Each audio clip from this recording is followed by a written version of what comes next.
இது ஆக்சுவலா எரித்ராபியம் நோவோகிரானடன்ஸ். It's not exactly cocaine. இதை ப்ராசஸ் பண்ணாதான் கோகைன். நம்ம கிட்ட 5 கிராம் இருக்குன்னு வச்சுக்கோங்களேன். இதுல இருந்து 5 கிலோ கோகைன் கூட தயாரிக்கலாம். என் சரக்கு என் கையில் கிடச்சுன்னா உன் கவர்மெண்ட் கீழே நான் வர தேவையில்லை. என் கவர்மெண்ட் என்னால் உருவாக்க முடியும். வெளியில் கண்டெய்னரில் கப்பலில் தான் பண்ணுவாங்க. அவங்களது ஏதோ பெரிய கண்டெய்னர் நினைக்கிறேன் சார்.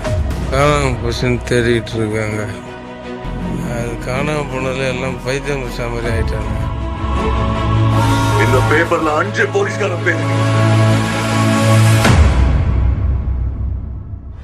இவன் தலை கொண்டவனுக்கு லைஃப் டைம் செட்டில்மெண்டா. சூப்பர். சந்தனம் சப்ளை பண்ற கோகேனும் காணாம போன கண்டெய்னரோட கோகேனும் ஒன்று. கன்ஃபார்ம் எரித்ராக்ஸிலாம். நீ என் வீட்டு சாமி நியூஸ் பேப்பரில் வர பிட் நியூஸ் மாதிரி படிச்சல. அது உனக்கு நடக்கும்போது தான் தெரியும். ஓலம் மரண ஓலம் கேட்கும். தொட நடுங்கும். உன் கால் உன் பேச்சு கேட்காம தடுப்பான்.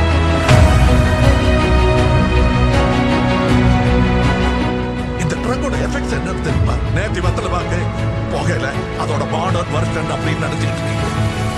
நோ.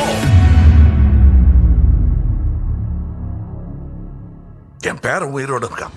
அவன் வளர்ந்து நாளை பெரிய ஆளானதும் நம்ம லெகசி என்னன்னு அவனுக்கு தெரியணும். புரியணும். ஒரு ட்ரக் ஃப்ரீ சொசைட்டில அவன் வாழணும். அவனோட சாம்ராஜ்யத்தோட அழிவு எப்படி இருக்கணும்? நேஷனல் நியூஸா இருக்கணும் சார். அவனுக்கு தலையை கொண்டு வரணும். அவனுக்கு லைஃப் செட் பண்றான். அவன் எனக்கு நண்பன்.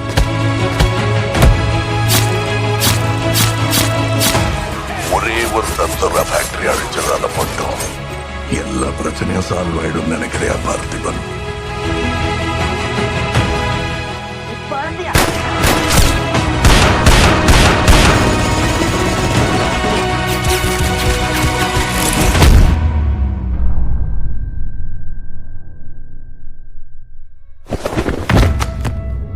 இந்த சொசைட்டியை ஒரு ட்ரக் ஃப்ரீ சொசைட்டியா மாத்தணும்னா இந்தியா பூரா நிறைய கொடுத்து வேண்டியிருக்கு இல்லையோ?